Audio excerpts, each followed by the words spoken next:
We've learned some pretty interesting, juicy facts about Japanese language schools. And this was mostly at night when I came back from a day of hanging out with one of my Japanese friends. And I learned this from other people from the same share house that I'm staying in. They're actually very nice and very willing to just help out and give knowledge because they've been to the same language school I'm going to right now for over a year. At this point, some of them there's up to 8 levels. You go from 1 to 8, and it just takes you through the JLPT N5, which is the lowest, to N1. So the people I talk to are in N4 as well as, level 4 of the class, and then also level 6. And there was another one that's level 8. So definitely some people with knowledge for sure. And the first thing I thought was very interesting is that they told me for the placement exam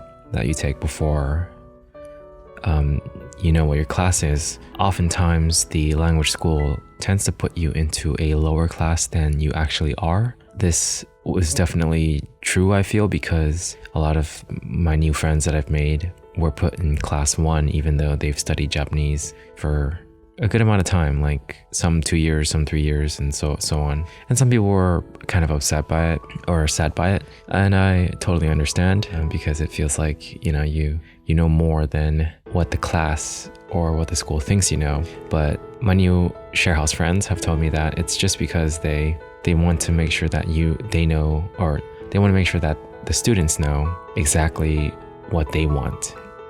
So basically you have to be able to go through like their material from Mina no, I hate switching from English to Japanese, I always sound so bad. Okay, Mina no Nihongo and the N5 Introduction to Kanji, that book. So those two things, if you go through all of them properly according to like what they want you to sort of showcase that you know. So the kanji, the vocabulary, the grammar, just all of it, it has to be solid. And the speaking sometimes as well.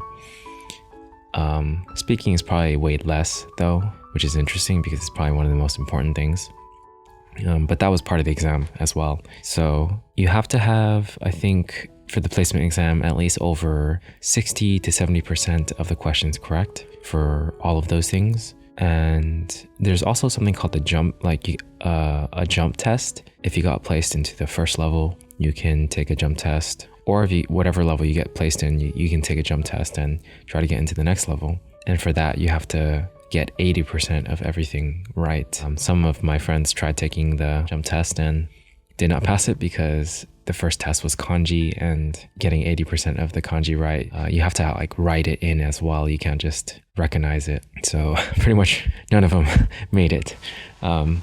But it is tough for sure because I've never written kanji in my life, but I can recognize a good amount of them. Yet I'm still in the second class somehow, maybe just through luck.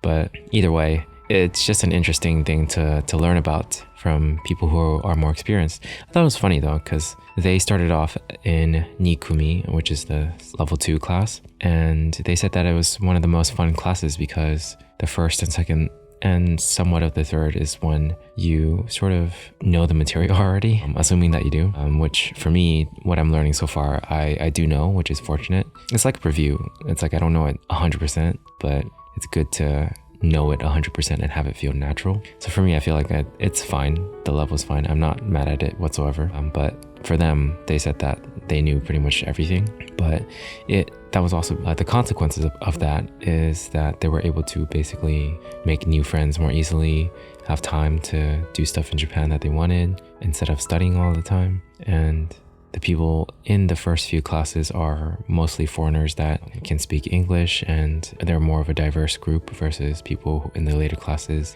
It's more like Chinese, Asian people who can basically read kanji because, they're Chinese characters. So diversity is definitely lower in the higher classes, and it's not as fun because it's just consistent work that isn't necessarily helping your Japanese, because the number one thing is to just speak it as much as you can.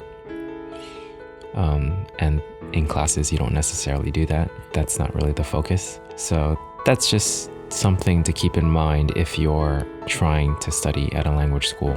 There will be some barriers and there will be some sort of give and takes. Like if you study a lot on your own and you come here for the language school, then you'll be placed in a high class, and perhaps people in that class will already like know each other. They'll maybe keep to themselves more. They might be more Chinese or Asian and not be able to speak English, so it might be difficult. You'll be fine if you can speak Mandarin, but yeah, those are just things to consider. And of course, all of these anecdotes and stories are from people that are going to the school that I'm going to. It might be different from for other schools. So yeah, take everything I'm saying with a grain of salt, I suppose. But very interesting facts that I've learned, and for the most part, they said that, you know, you shouldn't be sad or disappointed if you're placed in a lower class, because like they just want you to know everything and have a good strong foundation. And essentially like it's I mean they mentioned like there's money incentive behind that too, because you know you start in a lower class, you'll want to come back, you'll be there for longer as well, stuff like that. And if you fail the exam, then you won't be able to proceed as well, so that's another thing. But yeah, a lot of factors play into it, but for the most part I'm not necessarily mad at it. I think if you're able to pass the exam with flying colors and get into the higher levels, then you deserve it, obviously. But at the same time, if you're in one of the lower classes, it isn't necessarily because like you're not skilled enough. It's just more so like the system is somewhat weighed against you, I guess. Like you have to have everything solid, even the things that don't necessarily play a huge role in learning the language, like writing kanji.